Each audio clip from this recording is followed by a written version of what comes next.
జనసేన నుంచి బయటికి వచ్చేసినా సరే పోతిన మహేష్ ఇంకా ఆ పార్టీతోనూ ఆ పార్టీ కీలక నేతలతో పెట్టుకున్న లడాయి ఏదైతే అది కంటిన్యూ చేస్తున్నారు. ప్రధానంగా తాజాగా నాగబాబు గారు ఒక ట్వీట్ చేశారు, మనవాడు పరాయివాడు అంటూ.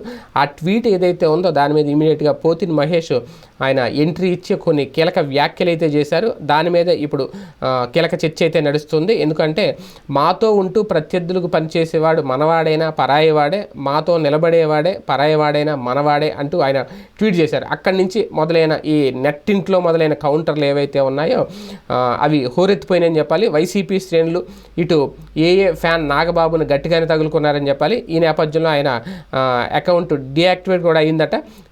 అంటే ఈ గ్యాప్లో వైసీపీ నుంచిలో ఉన్న అంటే జనసేన నుంచి బయటకు వచ్చిన పోతిన మహేష్ ఎవరైతే ఉన్నారో ఆయన సడన్గా ఎంట్రీ ఇచ్చారు. ఇందులో భాగంగానే ఆయన స్నేక్ బాబు అంటూ అంటే నాగబాబు గారిని అలా పిలుస్తూ పాలు పోసినది కాటేస్తుంది, వాడుకొని వదిలేసే వారికి స్నేహం, నమ్మకంగా ఉండేవారికి విలువ తెలుస్తుంది, కృతజ్ఞత లేని కుటుంబం మెగా కుటుంబం అంటూ ఘాటుగా రియాక్ట్ అయ్యారు పోతిన మహేష్. ఈ ట్వీట్తో మరొకసారి ట్విట్టర్ వారు మొదలైంది ఆంధ్రప్రదేశ్లో.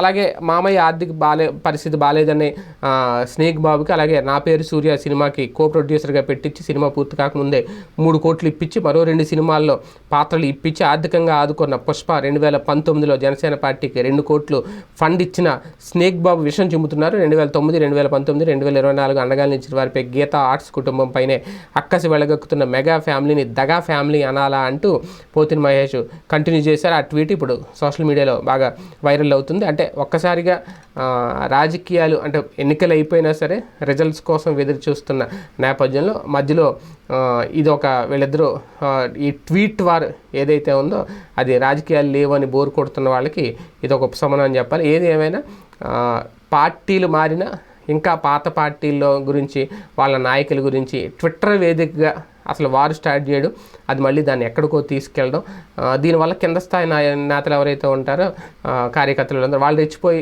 వాళ్ళు గొడవలు పడడం తప్ప ఏముండదు. మరి వారు ఎంతవరకు వెళ్తుందో చూద్దాం.